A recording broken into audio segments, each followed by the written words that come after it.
Tout d'abord comédien de théâtre dès 1919, Pierre Blanchard apparaît au cinéma en 1922 dans un film muet de Léon Poirier-Josselin, choisissant souvent des rôles de personnages torturés et complexes comme Raskolnikov dans Crime et Châtiment de Pierre Chenal en 1935, archétype du héros romantique et ténébreux.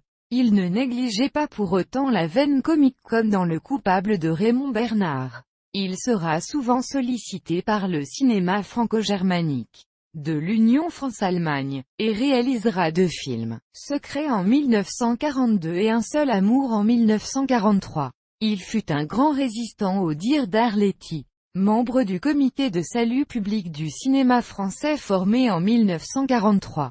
Devenu ensuite le comité de libération du cinéma.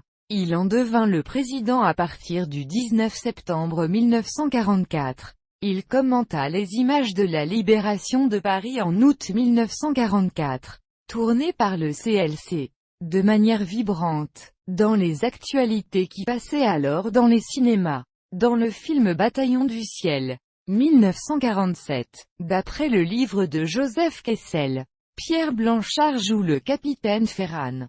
Ce rôle est inspiré de la vie et de la mort de Pierre Marienne, 1908 à 1944.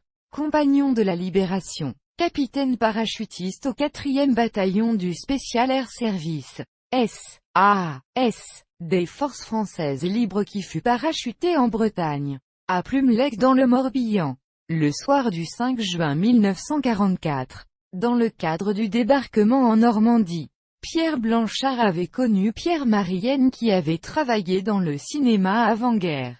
De plus, les 2 Pierre se ressemblaient physiquement. Le Monocle noir, son dernier film, sorti en 1961, fut tourné au château de Josselin dans le Morbihan.